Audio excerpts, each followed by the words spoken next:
Hello there everybody, Dank the Muffin Man is back today for a review and discussion of Rurouni Kenshin 2023 version. Thank you for being here. Comparisons will be made between the 90s version.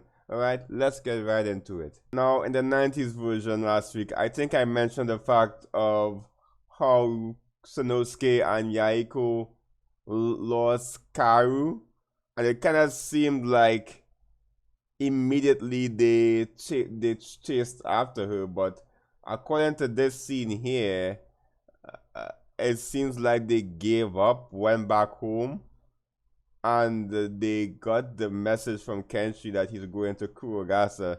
So things kind of messed up in that aspect. I guess that's what I got from this scene, but it's kind of strange that they just gave up on. At least that's what I'm gathering, that they gave up chasing her and decided, hey, let's go back home, and that's when they spotted this letter here. But I digress. Let's move on to the next scene. All right. Now we reach to this scene here where Kurogasa or Jine is having a little conversation with Karu. And now, at first, I thought the reason why he was smoking was out of fear, but I think it's just because, oh, I'm a bad guy. Look how cool I am smoking, not because I'm stressed out at the manslayer that's coming to kill me. It might be a bit of both, but I feel it's more along the lines of, hey, look, he's cool, evil bad guy. He's smoking. Now, the 2023 version really wants to hammer home the fear that Kurogasa or Jine had for Kenshi. That fear he had, as we see here, it fostered him to become the person he is. Yes, he was afraid of Kenshi, but at the same time, he kind of had a sick admiration for him. He wanted to be that. He wanted to command that kind of aura that Kenshi had, and as such, I'm gonna give this scene here, that flashback scene in Kyoto to the 2023 version, excellently done. It made Jine seem a little bit more human. And I guess that was always the intention. The 90s version definitely made him seem a little bit more colder. You saw no fear, only a slight moment of fear, as you've seen here. A slight bit of doubt when he was talking to Karu in the old version. But other than that, it doesn't seem like he really fears Kenshi at this point. But I digress. We're moving on. Both versions pretty much get the point across, but I'm gonna give it to the 2023 version in this aspect. And now we get down to the flicking action here. Now, the 2023 version again stars out this episode. This section with Kenshi and Kurogasa, the fight scene is excellently done in the 2023 version. The speed that they showed off, I kind of liked. I much prefer that to the 90s version, in which the 90s version had atmosphere and music. The 2023 version should at times have better animation, right? But I feel like sometimes the 90s version might come better off in the animation in later fight scenes. But for now, this was there's no doubt they put good work into the animation for this episode, for episode 7. The 90s version kind of had more cool stills, more like like that, but both were serviceable. No, the 90s version was the serviceable one. The 2023 version, no, that was godlike. Now, onto this scene with the stabbing. Kurogasa gets a clean hit on Kenshi as he was reading his movements. Kurogasa pulled out a blade and got the upper hand on Kenshi. Now you can clearly see how they do it now in the current version. It's bloody. It looks painful as hell. Kenshi gets kicked back, and he definitely does look like he's in pain, but nowhere near as the 90s version, in which case he's on the ground and he's like he looks like even more out of it in the 90s version. It's kind of strange because of the censorship, the 90s version has this strange scene after Kenshi gets stabbed. I guess it's because of censorship.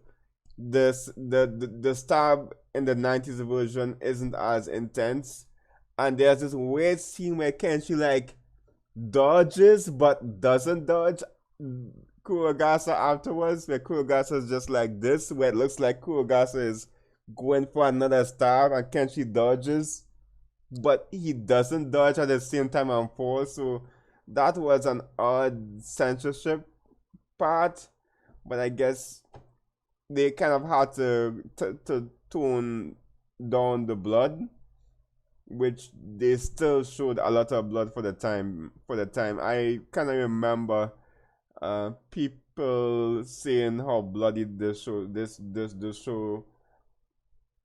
was not approved by a lot of parents because of how they didn't shy away from showing the blood. But I digress. Now let's get to talking about the Shino scene on Karu here.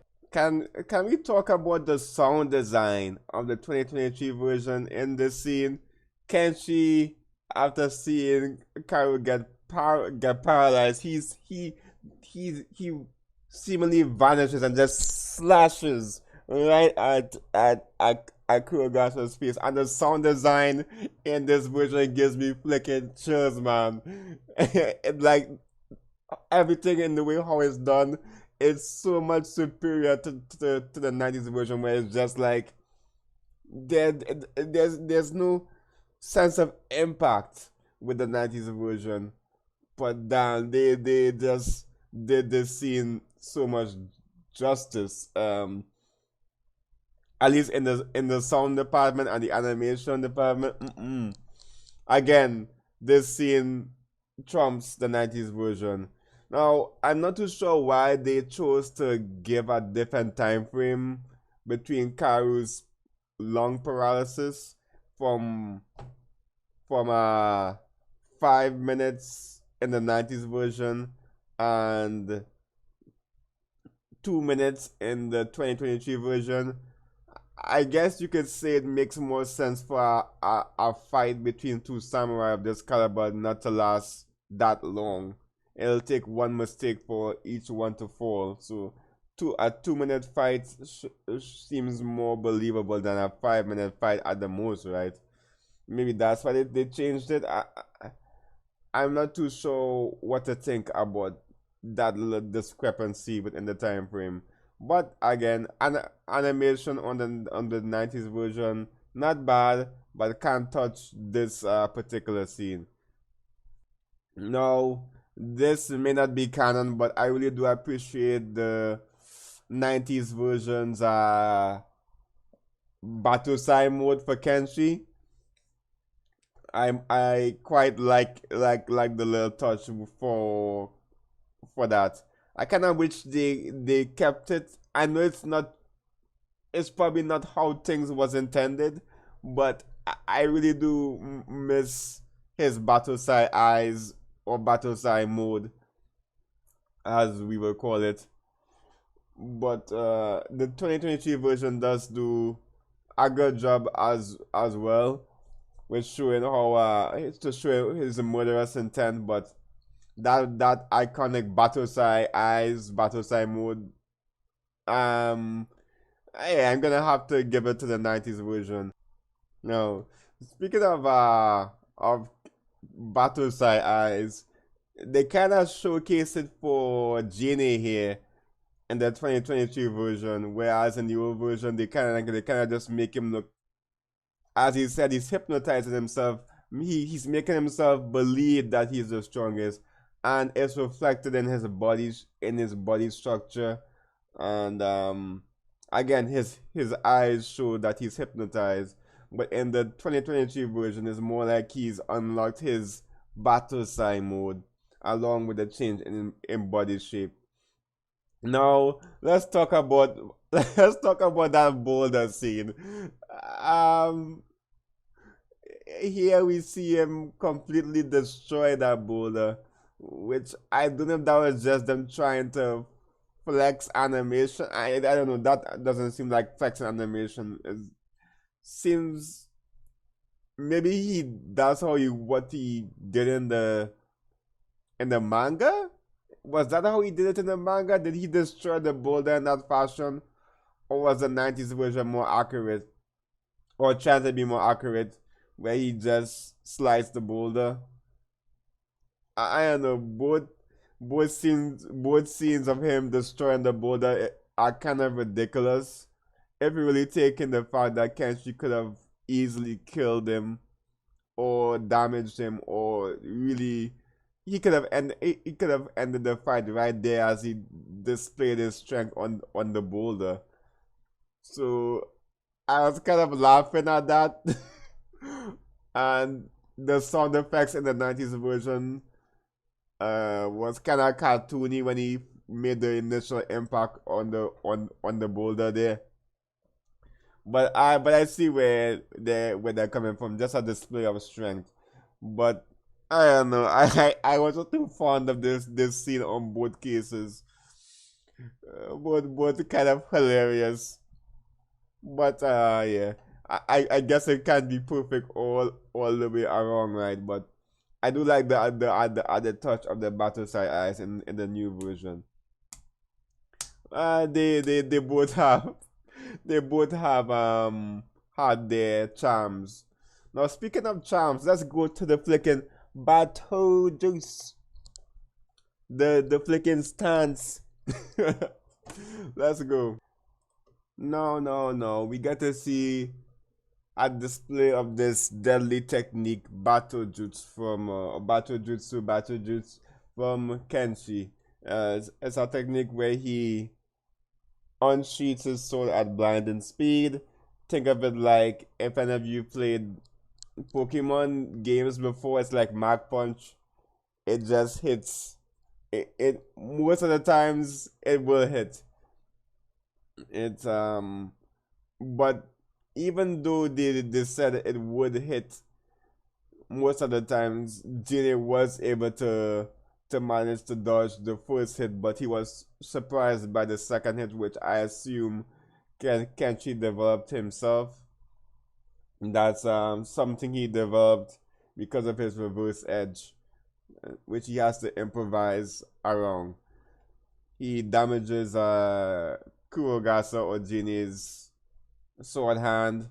He can't use it anymore, which is a to brutal way, but I guess kind of humane way of dealing with him a little bit, or dealing as humane as you can be to somebody like Kurogasa.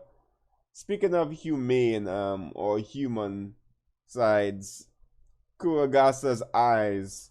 It's a small touch, but Kurogasa's eyes in the new version changes back to how it was before, showing you that his hypnosis on himself is cut.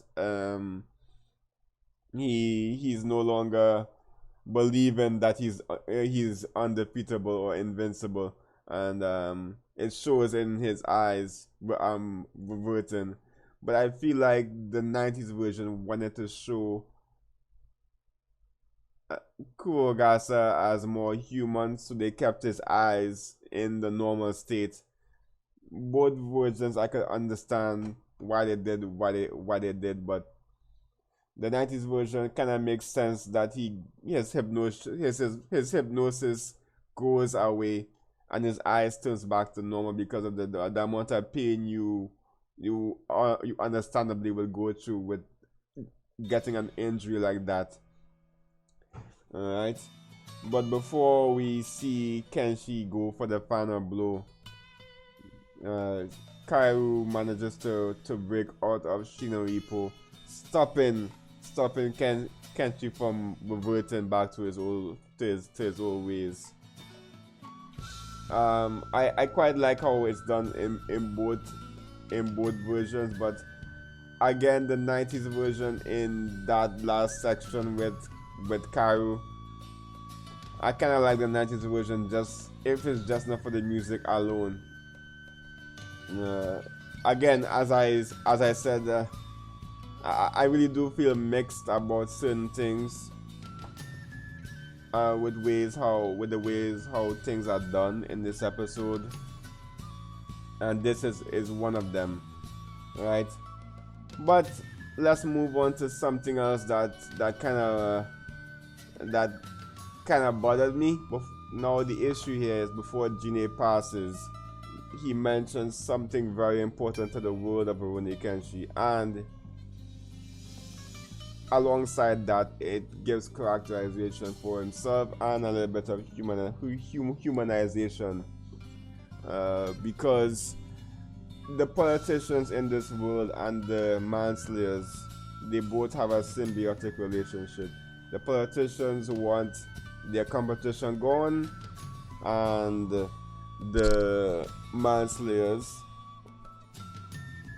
they want to kill, right? So it works out good in both aspects. The politician keeps his image squeaky clean, and the manslayer who cannot change continues to do what he wants to do, which is quite interesting in that aspect, in which Kurogasa does mention that Hitokiri slays men on his own will, but he does not choose his target. But in this case, he chose his target in Kenshin, and he says that's the reason why he dies here. He's upset that he chose to change. He chose to do something for himself fully, and choose his target.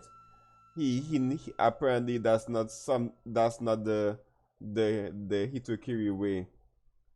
So as to why that is mentioned, why that is omitted from the old version is beyond me. It kind of makes it kind of like Jine's death in the 90s version goes too quickly. Something does indeed feel off about it, with how quick he passes away. Some might say yeah, it's realistic because you stab yourself like that, you would pass away instantly like that. But what he says seems like it adds a lot more to him and to the world. But I digress. I assume many people might have issues. Not really issues. Some people might praise the 2023 version for adding that, as it would need to do that to keep in tune with the manga, right?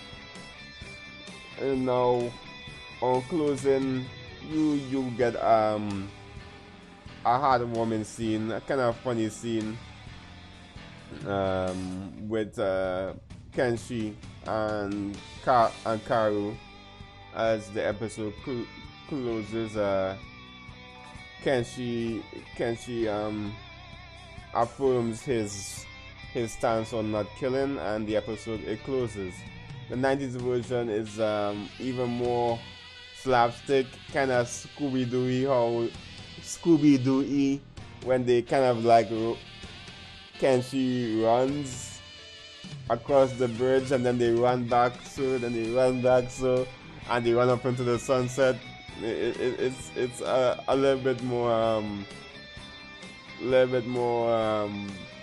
kiddie, I don't know, but both versions at the end are alright, but that omission is too important not to mention. But in any case, thank you for watching. I'll see you guys next week for more Rurouni Kenshin 2023 version. Alright, I'll see you guys real soon. Okay, goodbye, so long, and farewell. Goodbye. It is out.